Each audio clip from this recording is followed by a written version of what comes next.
20 t-shirts for $75. And so, What? yeah. So I drive home. I'm like, I'm falling asleep. I'm like, oh, like I know, I'm like, they just gotta get me home. Come home, take a picture, put it on Instagram, and within an hour, I sold the whole lot of t-shirts for $1,500. That's insane. Yeah, and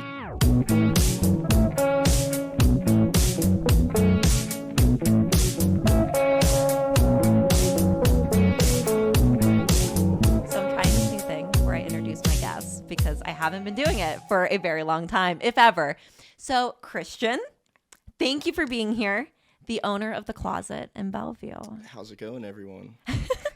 I am so happy to have you here. You are someone I've wanted to have on the podcast for a while. So I'm so excited that you're here. That means a lot. I'm glad I could make it out here. I'm so excited you can make it from Bellevue to Brentwood. It wasn't too far of a drive, only like 20 minutes. So it's not bad. Honestly, I feel like I'm in Bellevue so much. I'm like, why didn't I just move? Like, I should live there. It's a great little area. It's so cute. There's so much going on there. And anyone I talk to, they're like, yeah, I live in Bellevue. And I'm like, does everyone live here? It's like it's a very up and coming area, similar to like Etna, Lawrenceville, all that. It's all spilling out to the north side of Pittsburgh. So it's cool. It's like cool to see, like, and there's so many like little like towns. I guess is towns the correct term? Yeah. So yeah. Oh, for sure. Like, or little boroughs, I guess would be the technical term. So like, for instance, like anytime there's a problem at my building and like, like the fire department has to be called for any reason, the 5 surrounding boroughs will all come. They all come to check on you? Yeah, just to come and check. Even if it's just like a simple call, it's just like standard. They'll call all 5 boroughs in the 2-mile distance. Just cover their bases. Yeah. Did you have an emergency where you needed So like the one time, oh my gosh, it happened a few times, I should say. Oh God. But there was a dude who owned a piano store around the corner, and he refurbished pianos, and he was using paint thinner in the basement. And the one day I smelt it, felt a little lightheaded, and then I'd call my brother, and he's like, you should probably, call the police. So that was the first incident. And then just a few times where people upstairs after that would just smell something, so they would call. And then yet again, 5 fire trucks would show up and down Lincoln, up and down South Fremont. So there's been a fair share of people over at South Fremont, but for no bad reasons. That's good. Just to check on. Were you like, hi, it was me. I called you. Thank you, all 5 trucks, for being here. Yeah, no, I was not expecting that the first time they all came. I was like, holy cow! But that would freak me out. I'd be like, why is everybody like in Pittsburgh here? Yeah, so, like some of my customers and friends reached out to me because they're like, is everything all right? There's like 5. I'm just like, yeah, it's just a standard procedure that they have to call everyone. So you could have made up a really good story. You could have really like played on this. I could have played it heavy. It could have been a traumatic experience you could have had. Gosh, yeah. Another time these kids pulled the fire alarm, so then they came. Yeah, somehow they snuck into the apartment building and called it. So there we go, all 5 boroughs there again. Were you open when it happened? So it was actually a Monday on an office day. So luckily I wasn't, but I saw them all run off, and I was like, kids, Yeah, these children. Exactly. So gross. Probably something I did when I was younger. So yeah, like we've all been there. Yeah, we've all been there. But now I'm an adult. I'm like, right, like get off my lawn, like gross.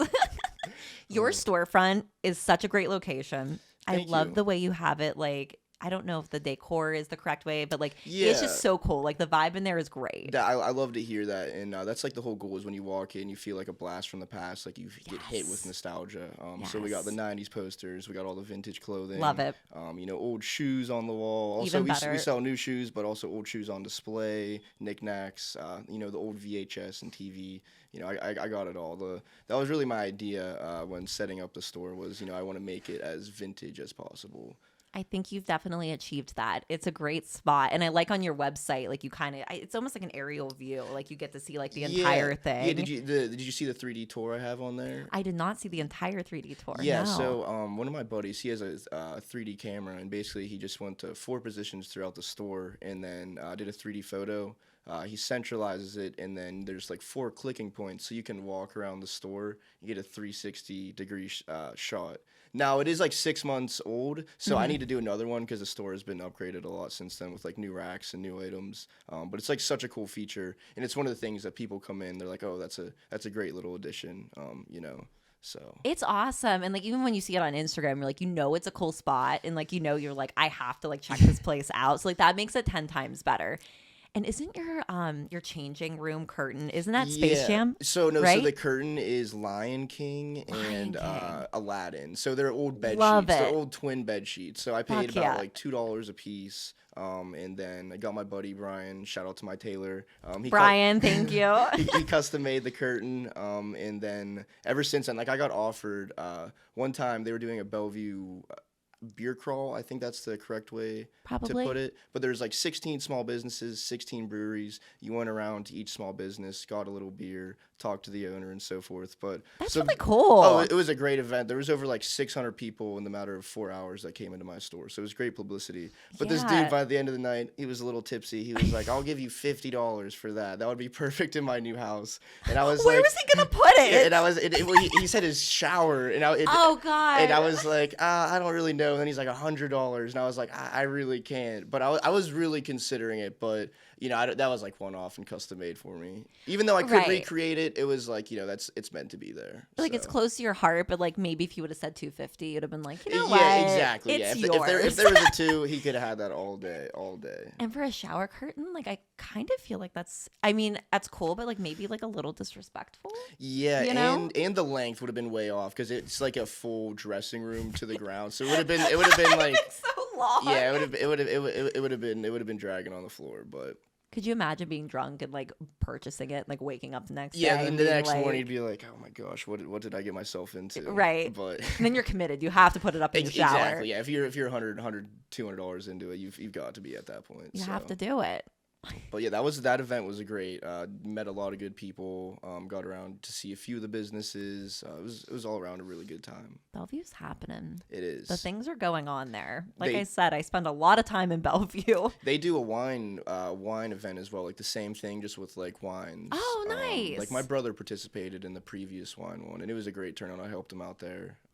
Same deal, you know, like 15, 16 small businesses. That one, they actually give you the wine to pour. This one, they had a like an assigned brewery with a dude there pouring it for you, which was really nice. I feel like that would be the way to go because then you don't have to worry about it. Yeah, you know, pouring, you know, especially, you know, those people do it every day. So it's like, you know, we'll let the professionals do what they do. Yeah, we let them handle that. Like, I don't know. I just feel like I could get a little dicey.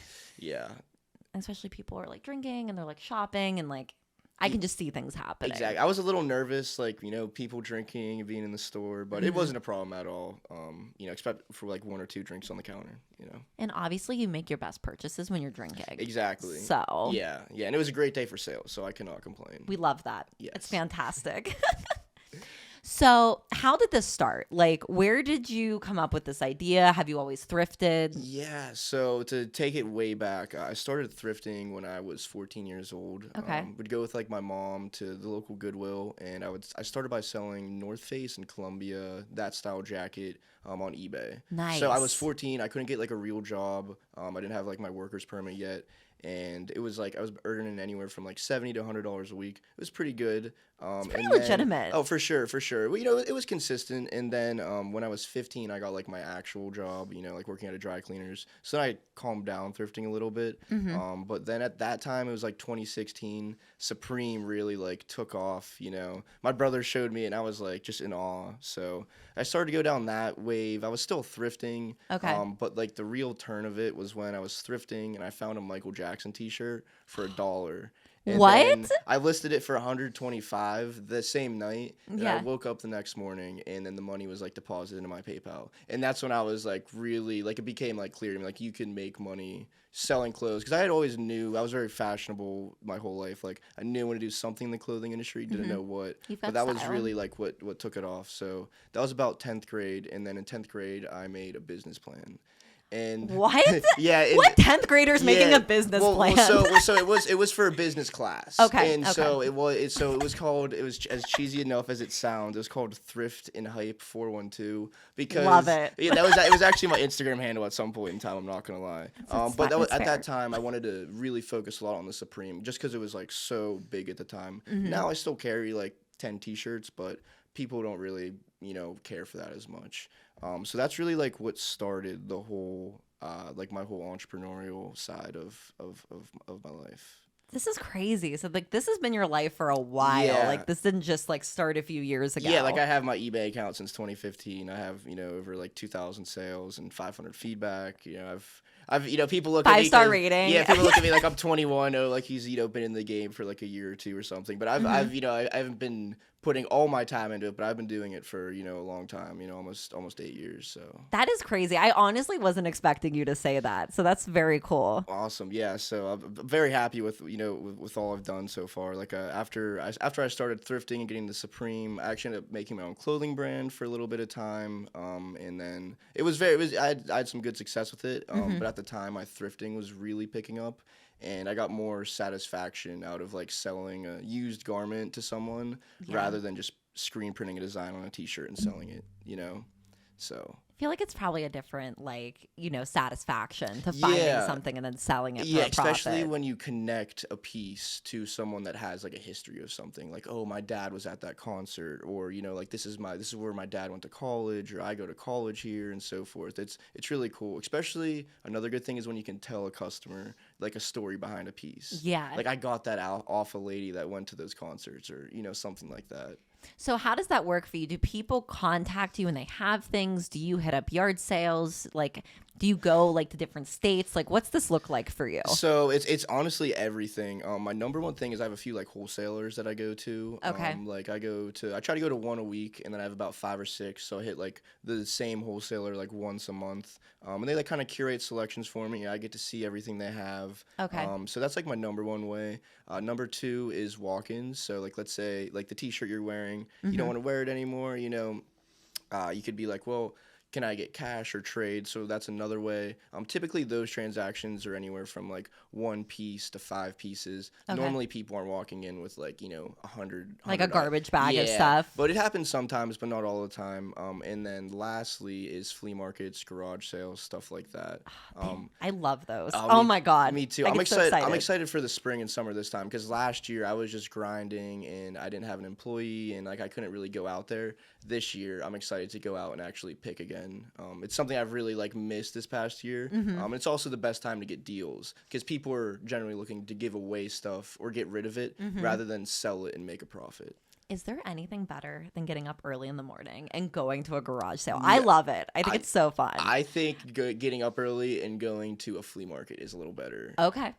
Very fair. Either way, honestly. Oh, yeah, for sure. The donuts, or just going out and picking. Right. Going just like that whole early morning adventure, get a little chilly out. You don't know what you're going to find, the thrill of the hunt. It's just like such a great time. It is. And then when you do find something, you're like, fuck yes. Exactly. Like this just all came together. Exactly. It could be at the very end, you could strike out for, let's say like the 4 garage sales. You hit the 5th one before you're about to head home, and that could be the honey hole. So. Right, and that's where you find all the things. Exactly. What was like? Have you been to like somebody's house, or have you had any of those experiences? Like, do you have one that's like memorable?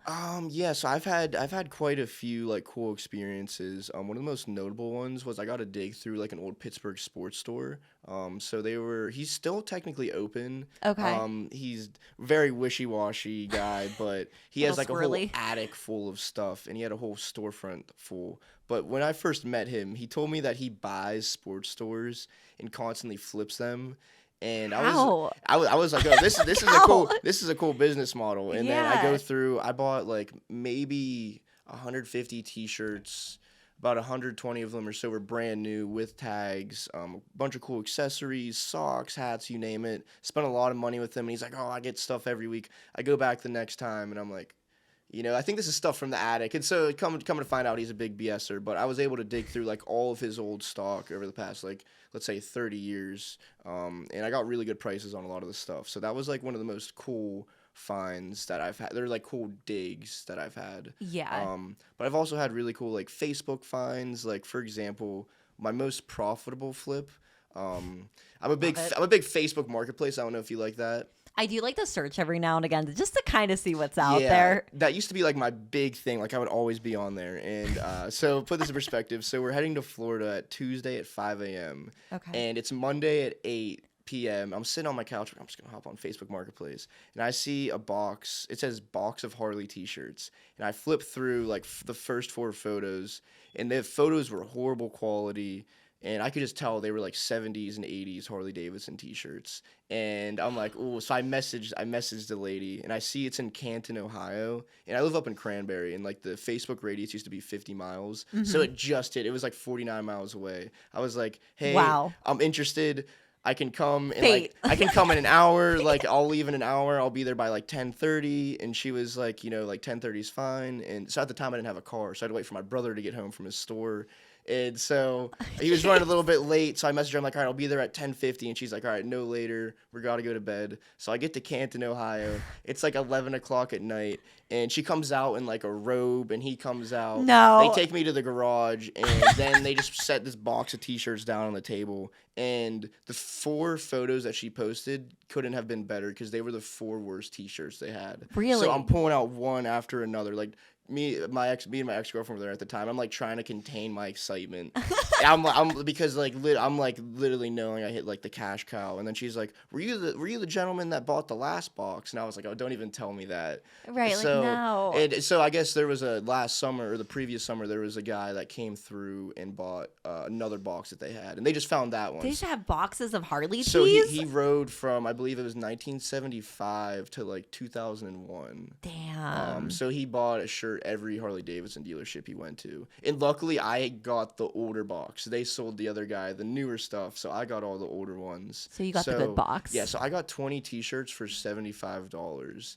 And what? Yeah. So I drive home. I'm like, I'm falling asleep. I'm like, oh, like I know, I'm like, they just gotta get me home. So I literally put the t-shirts in, and then in my room, go to Florida, have a wonderful time, come home, take a picture, put it on Instagram, and within an hour, I sold the whole lot of t-shirts for $1,500. That's insane. Yeah, and the majority of the buyers were all people from Thailand because that's what they specialize. That's what they collect is like super niche Harley t-shirts. Really? Yeah, so I had to like middleman it to Oregon, but the one t-shirt alone was worth $900. That was like the big bulk of it.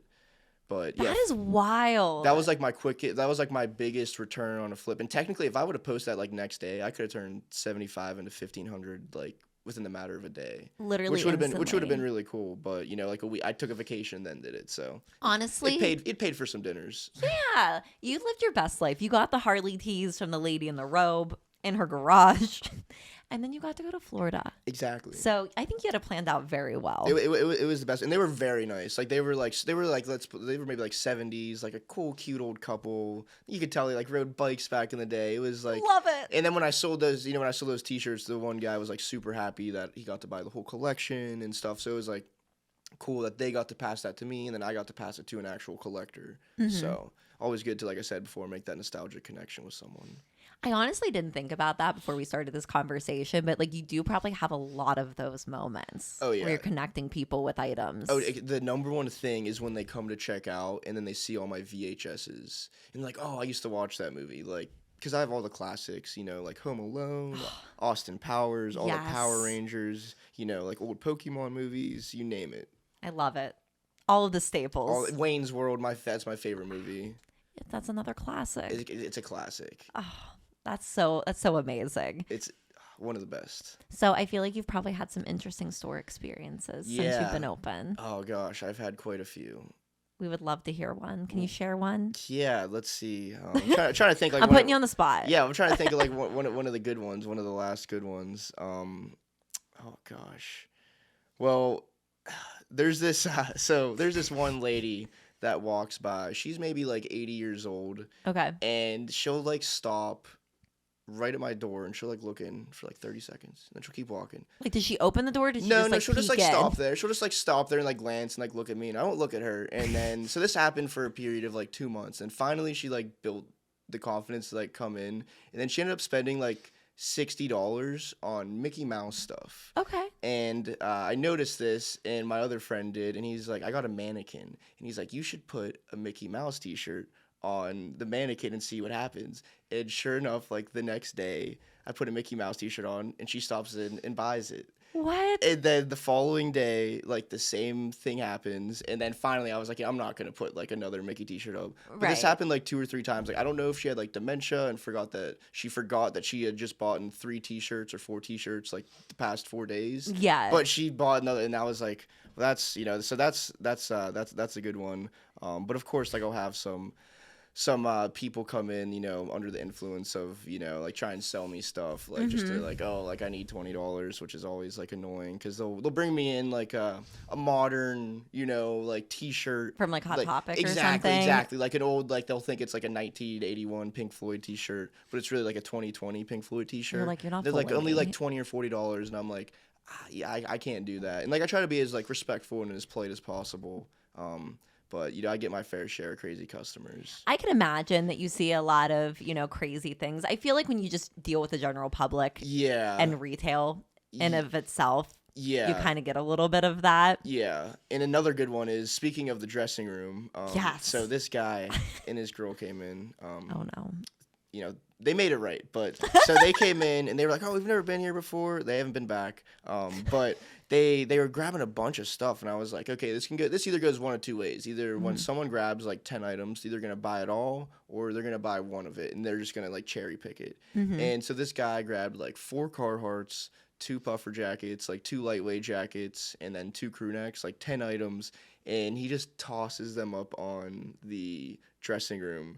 And then he like goes to open it, and then sure enough, that thing like comes falling right down. No. Yeah, and he felt so bad, and he was God. like, I'll pay for it. I'll come help you fix it, this and that. And I was like, it's all right, as long as you're fine. Right. But that did happen. I was like, oh, as long as the customer's okay, that's fine. Right, like the customer's not hurt, which, Exactly. that could be like a whole thing. Yeah. I'm sure you don't want that. Exactly. No I do have wants insurance, that. but I do not want to go down that road. No, definitely not something I want to do. 5 fire trucks will show up. Exactly. It'll be a whole thing. Exactly. Oh gosh. But yeah, you don't want that. yeah, but no, that happened. I ended up fixing it. Added an extra support because of that. Nice. Yep. To prevent that, and then also added a sign that says, do not hang stuff up here. So. I don't know, like, and when you see it like in person too, like I don't know why you would think like, because Carhartts are pretty big, like why that would just naturally go over. He was a bigger guy too, so it was like XL, extra XXL Carhartts. So those things are like 4 or 5 pounds each. Yeah. So it was like someone just went like tried to do a pull up on it and just ripped it right out the wall. But it's all fixed now. It's fully functional. That's good. We love to hear that. Yeah. We're glad that you have a fitting room that's fully functional. Honestly, when you started the story and said a couple, I was like, did they like go in there? Oh gosh. That's really where I thought the story was going. And I was like, this would be very interesting. Because it's not like you would hear or see anything. Yeah. I feel like you're not getting away with it. Did you work in retail at all before you opened the store? So I worked, so let's see. I'm trying to think of everything I did.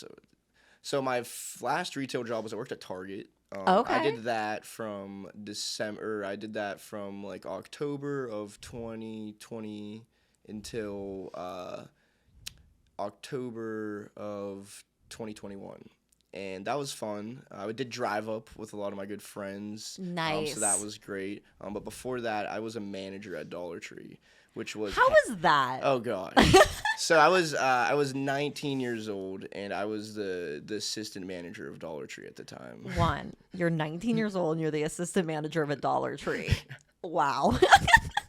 2, I'm sure you've probably seen some shit. I feel like people that have worked in retail just have stories that like God. no one else has. Dollar Tree, I have so many stories. It's oh gosh, but yeah, Dollar Tree was an experience. It was cool because it's great that I have that experience to apply now. Yeah. Because when I was 19, the pandemic just finished, or like the pandemic reopened, or after we opened that back up. I went to apply for Dollar Tree, a retail associate, and did the interview. They're like, at this moment, you don't apply for like a part-time or full-time assistant management, but we like to internally hire. And I was like, that's awesome. Like, and then, during your first interview? Yeah, they're like, I guess they say that to everyone. They're like, currently you don't qualify, but we upgrade. Or, I was like, okay, like, that's cool to like say, to like motivate people to want to work here. Right, like, yeah, thank you. Yeah, and then they're like, well, we're going to offer you a job as like a retail associate for $750, and then there's a $2 COVID pay. And I was like, thank you, I appreciate the offer. I'll consider it. And as I was walking out, I was like, I can't work for that. Like my first job when I was like nothing. My first job when I was starting was $9.50 starting pay, at 15. So like I can't really go below that. No. And then I get home 15 minutes later, and then they call me and they're like, we actually think you'd be a great candidate for the assistant manager. Because I told them about my business and how I did other manager tasks elsewhere. I ended up getting the manager position, the part-time, and I was 19, and I was the youngest employee there. And You're running the dollar. Yeah, I was the youngest employee there, but I was in charge of all the other employees besides the other manager. And then after like 1 or 2 weeks, I got moved up to full-time manager. And then for the whole summer, it was great because we had adequate staffing. And then as soon as everyone went back to school, it kind of went to crap. Yeah. The COVID pay diminished, and so I was earning, I think like at my top, I was earning $12 an hour as the assistant manager. What? But after that, after like the 2 months after school ended, me and my buddy got fed up, and then that's when we both went to Target to earn $15 an hour, and we did half the work at Target, and we got to work with people we like, and that was awesome. Retail can be fun when you're working with people that you like. Yes. It can be such a good time. We were it probably still is, but we were the #1 Target in like the Western PA region. Which Target did you work at? Cranberry. Shout out Cranberry. Okay, Target. that is a very good Target. Yeah. Target's like kind of like my place of worship. Like I do love going to Target. It's great. I might have to stop there after I got to return a portable charger that I didn't use, but. And then, you see other things. It exactly. It gets me every time. Yeah, I'll probably just ask for the store merchandise gift card. Because you're going to use it. Yeah. I'm not lying to myself. Like, just give me a gift card. I will turn around and use it. I've seen some crazy stuff at Target, though. Like the one time, you're not allowed to stop theft at Target when you're like a retail employee. Interesting. They have like asset protection that does that, and it's also like a liability. Mm-hmm. But there was like multiple times where people were like blatantly stealing, and we're like, we can't do anything. But like the one time, it was super sad, but this guy was like in a literal trench coat, walking around like this, and you could just see like baby diapers and stuff like sticking out, and like just knowing that this guy's like stealing to provide for, it's like, obviously he shouldn't be doing that, but like he's doing it to provide for his family. Right. And it's like sad, because all of it, but you'd see that a lot. And then like the credit card scammers, that was so common at Target.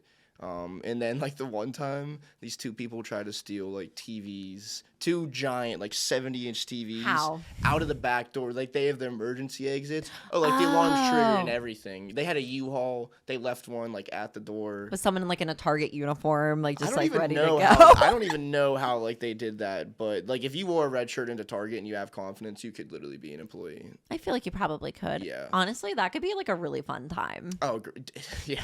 And then just whenever you don't want to, you just leave. You're like, all right, I'm done. Right, like I'm over this. Like I'm out. Bye. You're just like in the back. You're like, who's this person? Yeah. That'd be honestly might be fun. Part-time, like it was fun.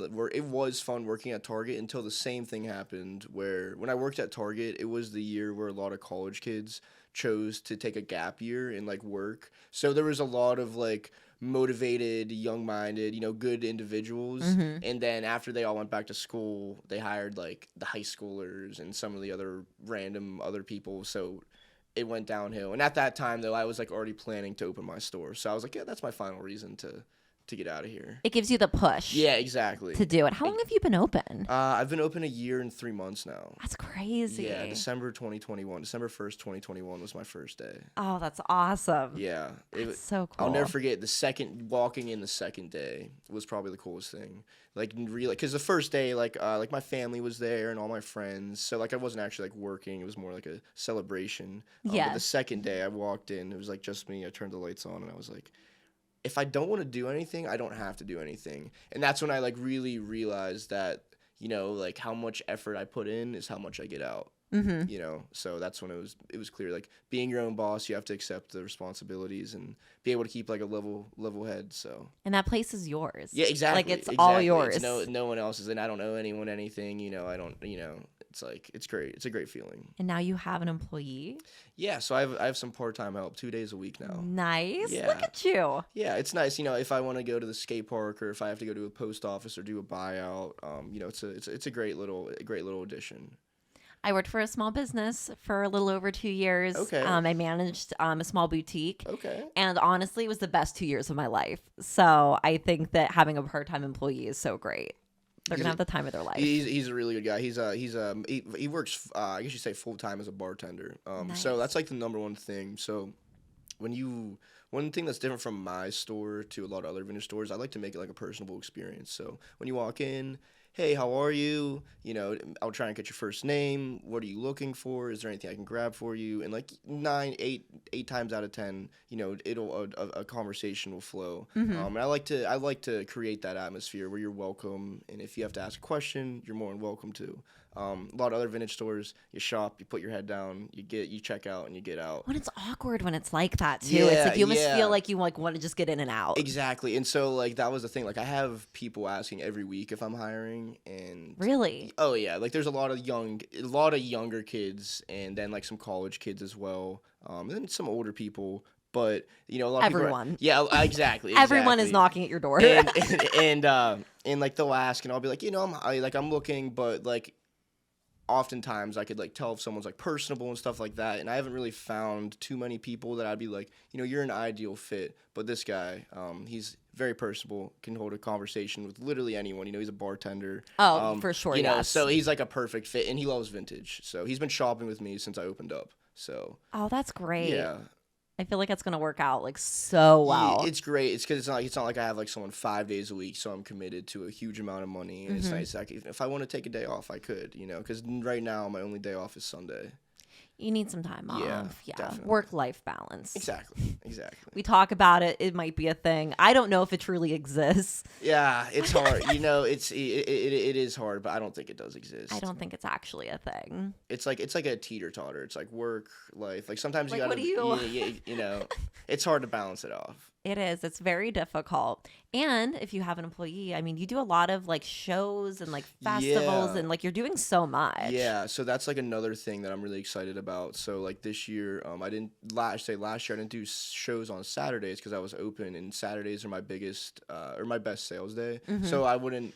You know, if I roll the dice, typically it's better to stay open rather than to go and set up for an event, get a U-Haul. Like my odds are just better to stay in store. So this year, if I have an employee on a Saturday, I can go do a show, you know, and so forth. And so that's another thing I'm looking out for. And then also just having help at a show, because sometimes a show can literally be like no one at your booth in a matter of 30 seconds, where there's 8 people, and then 4 of them want to check out at the same time, and you're like scrambling. But it's having employees or having not even an employee, but just like an extra helping hand, so beneficial. There's so much work that goes into traveling and like moving like merchandise and, you know, dealing with people that are just like kind of walking in. So it is going to be nice to like have extra help. Definitely. And then like the other thing is I can go to the laundromat, which perfect. My Dammit moment involves the laundromat. Ooh, I can't wait. But yeah, so like it's nice. I can go to the laundromat during the day now.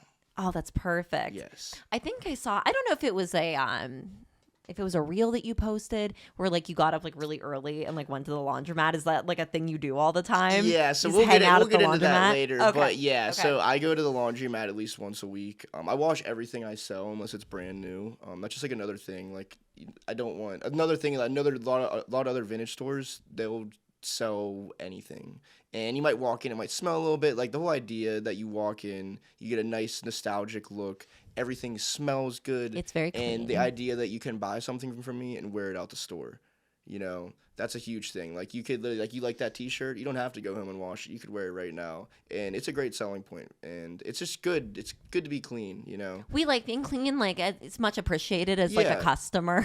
And for example, like for instance, if I can't wash a jacket, I'll write on the tag like unwashed, because some jackets are only dry clean or whatnot. So it's great to just let people know, you know. Right. Because a lot of other times, some vintage stores wash stuff, sometimes they don't. So it's like, how do you know? It's like sometimes you're gambling, doing the little smell check, but or you just touch it and you're like, that's not washed. That's gross. Yeah. Like taking it to the checkout, like, ugh. That's the one thing about like going to Goodwill and Salvation Army. It's like you look through things and you find stuff, and sometimes it's just a little. Yeah, I wash everything I get from like the thrift store and whatnot. I'll give it the smell check. Sometimes people will wash something then donate it. Shout out to them. Kudos to them. But more times than not, it's smelling like grandma's basement. or there's like a loose like cat hair situation happening that nobody wants. It's so gross. I think that's like the biggest thing. And like when you tell people you thrift, I feel like they're like, oh, like that's kind of, because it can like be that way. I feel like the what's the word, like that aroma, or the like the name, or like the name that thrifting had. I think that's like dissipating. I forget what like the adjective is, but like I feel like that thrifting is becoming a lot more common, so it's like more acceptable now. Like 5 years ago, if people are like, oh, you thrift, you're like, you know, now I feel like it's that gross thing, but now it's I feel like everyone's doing it. Stigma. It had that stigma that it was like, ew. But now I feel like a lot more people are open to it, especially the youth, which is good. It's crazy. Like my brother is 8 years younger than me, and like he and his girlfriend like thrift all the time. They wear thrifted stuff constantly. Like I see them more in thrifted stuff than newer stuff, which like I love to see. But it's just wild, some of the things they pick. I don't know, like people's it's style crazy. Really, because I try to only pick stuff that like I think would sell, but a lot of times like my opinion's wrong. So when I put out like today I put like 150 pieces, and I'll be like, oh, that'll be the first thing to sell. Something I was like, that won't sell for like a week or so. People will be like, that'll be the first sale of the day, and they'll be like, oh my gosh, you know. And it's just like there's like those little things where I'm like, you know, you can't really judge everyone's style, so you have to really get a little broader and be like, okay, I think someone might like that. So sometimes you got to take risks, but like obviously like Harley and all that stuff, we love it. You know, is gonna sell well, so I'll obviously carry that. But sometimes you got to branch out and get a weird T-shirt or a sweater, or, you know, something a little more unique. I feel like that's what a lot of people are gravitating towards now, is the unique style. Right, or like a number one like grandma sweater, and I'm like, why are we going to dinner with this on? You know, or the crew neck with like the little like collar on it. You yes, know, like it's that, everywhere right now. Yeah, people are really bringing that back right now. And I'm like, I can't get behind it. I don't look good in a collared shirt. I tried. I'm like, I can't. But like, it looks good on other people. Yeah, certain people. Yes, you're right. Certain people. Yeah, for sure. Yes. For sure. Like I found like overalls for me. I really like wearing overalls. I saw that like 6 months ago. If you asked me about overalls, I've been like, I could never wear a pair of overalls. But I found a pair of overalls that were like my exact size, and then I tried them on. My buddy was like, "Yo, those might fit you," and I was like, "You think?" So I tried them on. They were like a perfect fit. It's like a hug. And I looked in the mirror. I was like, oh, I can actually get down with these. They're like a pair of black Carhartt overalls, and sure enough, now I have like 6-7 pairs. So they're the best. They're the best. You're wearing pants, but like kind of also not wearing exactly. pants. And then if you have the insulated ones, it's like you can go out in the winter, and it's like Carhartt overalls are probably my favorite, but Dickies, all those. I just got a pair of like 1960s ones too. It's like, who would ever thought that my style was more like the 90s, but who would ever thought I'd be rocking a pair of 60s overalls? Love it. Branching out into different things. Are you going to do a collared shirt with like an overall? I'm more of a crew neck type of guy with an overall. Yeah, crew neck and a hat. That's typically my pace, but okay, that's fair. Maybe I'll branch out and try that. Maybe you should. I feel like it's like a thing right now. Also, can we talk about that? Like anytime I go thrifting now, no crew necks anywhere. Everyone's gotten the crew neck memo, and it's rude. Yeah. Well, I think it's also the winter time too. Okay. So I think hopefully like the next month or so that'll pick back up, because Insider I feel tip? like now people are like, like T-shirts. I got to get T-shirts, because that's what's been selling for me the past 2 weeks. With the super warm weather, people are like, oh, I got to get T-shirts. So I assume now that they might stock up a little bit more. Okay. But I could be wrong. Who knows? Maybe people are just still stocking up on crew necks for the next winter. I think you're giving me insider tips, and I'm gonna wait until like May, and then maybe that's my time to shine. And they probably might have them discounted too by that point. Perfect. We love a sale. Oh yeah. Love a sale. Sales are the best. Okay. I'm ready for this Dammit moment. Okay. I'm so ready. All right. So, as you said before, you saw my reel of me going to the laundromat earlier in the morning. Yes. So I'm open Tuesday through Saturday, 12 to 7. Shout out. And I typically like to go really early in the mornings and then go to the store right after and like tag it, and then the next day, I'll put it out. So I used to, before wash, like 2 bags, then it was 4 bags, then it was 6 bags, and now... And these are IKEA bags, right? These are so IKEA this bags. isn't a small bag of clothing. Yeah, so average, I'm washing anywhere from like 200 to 300 pieces a week, 150 to 250 pieces a week, I'd say. So that's anywhere from like 8 to 10 IKEA bags. Like my whole trunk, my whole back seat, my passenger has 2. The car is filled. Okay. So I go to the laundromat. I get up. It's like 5:00 in the morning. I get up and then I'm like half asleep at this point, and I drive to the laundromat. Shout out to the Mars laundromat. It's the only laundromat that I go to. Okay, Mars. I've had other pieces ruined elsewhere. Okay. And I load up all my bags. I use when I'm there. I go in the morning because I use every single washing machine. I can imagine if you're like doing hundreds of pieces. Yeah, like every industrial washing machine too. Like I don't really mess with the small ones. I have videos of it all. Like I was actually making a TikTok this day. Really? And so I literally have like all 10 IKEA bags lined up. And how I do it is I line them up, I throw the clothing in, and then I start from 1 and I go to 10 of the machines. And then like by the time I'm done at the end, like they all finish around the same time. So I load them all up. I put the coins in every single one, and then I'm adding the detergent. Then I get to the third one. I realize that it says error, no water. And so I just put like $75 in all these machines. And then, so I put $75 in all these machines, and I go back to the first one. It says error, no water. I'm like, all right, maybe it's just these 3. Then I go to 4. Then I go to 5. And it's all saying the same thing. And by this point, it's like 5:45, 6 a.m., and I call the guy, no answer, and I'm like, my clothing is locked in the machine, like I can't get it out because it says it's washing. There's just no water going through it. So you could see it. Yeah, I can just see it, and it's just spinning, and there's just no water, and then my clothing is just sitting there, and then finally I call the guy, and he's like, hey, I'm actually at the doctor's office. I won't be there for an hour. So finally, after an hour, he came and helped me. But yeah, so I was at the laundry. I got up at 5 a.m., thought I was going to have a super productive day, and then I was stagnant at the laundromat for about 2 hours until the guy came. Just hung out at the laundromat with all of your clothes and all of the machines. Yeah, and at that moment, I was literally like, damn it. Like, I was like, and there was nothing I could do because my clothing was locked in here. I'm literally waiting on a response from the guy. So did somebody come in? Yeah, so the owner came into the laundromat. But did anybody like come in to like wash clothes? Yeah. So, but at this point, I guess I think I tripped the breaker or something, or I don't know what I did. But every machine was like not getting water. So every customer that came in, I was like, hey, like they're not getting water. I was like, the dude should be coming around like 7:30, 8. And you shut the entire place down. Oh yeah, single-handedly. I'm his number one customer. Like he actually writes me receipts. Like, cause I was at this point, at this point when I'm spending anywhere from like 50 to 100 a week with him, that's a write off for me. So it's like, look at you. So it's like I was like, I kind of like need to have this, and he's like, like obviously he's not gonna like turn away, because if he didn't give me receipts, I would go to a laundromat that did. Yeah, for sure. But he's that's the only laundromat that doesn't give me problems. There's been other laundromats where I've washed like 80 pieces and they've all gotten bleached. Another Dammit moment. What? Yeah. The Cranberry Laundromat. Do not go to the Cranberry Laundromat. Noted. I left them a bad review.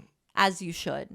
And it just ruined. Oh God, that's terrible. Yeah, like so the next. So I go to that's a 24/7 laundromat. So I went there like 11 o'clock at night, do my laundry, all is well. Come in the next morning. Oh, bleach stain. I didn't notice that. Oh, another bleach stain on the next piece, and then I go through it all, and I'm like, so the machine just wasn't washed properly. So laundromats can have a few Dammit moments. That's a fact. I can imagine. So Mars, yes. Cranberry, no. Yes, exactly. Okay. Exactly. So if you have to wash 300 pieces of clothing, you know where to go. Yeah, it's just not 5 a.m. on like a Monday or Tuesday, because that's when I'll be there. Right. We can't disrupt the process. Yeah, exactly. Well, I'll just beat you there. You'll just be waiting for me. But all the dryers, I use them all. Just like the water's not working, actually. You just stop them at the door. Come back later. Come back later. You just lock the door. Sorry. Okay, so tell the people where they can find you. Yeah, so you can find me. The best way to find me and see everything that I do is on social media. So my ad is the Closet PGH. So it's TheCloset PGH. My Instagram, my TikTok, my YouTube, and so forth. And then my website is theclosetpgh.com. And then to shop in person, you can find me at 10 South Fremont Avenue, Bellevue, PA 15202, located 10 minutes north of Pittsburgh. I love it. That was such a professional pitch. Perfect. Wonderful. Definitely coming to visit you soon. Great. Love to hear it. Thank you so much for being on the podcast. Thank you for having me. It was great. I hope I did well. It was great having like an open dialogue. So it was perfect. Thank you. Awesome. Thank you so much. Yeah, of course. And I'll see you guys next week. Wonderful.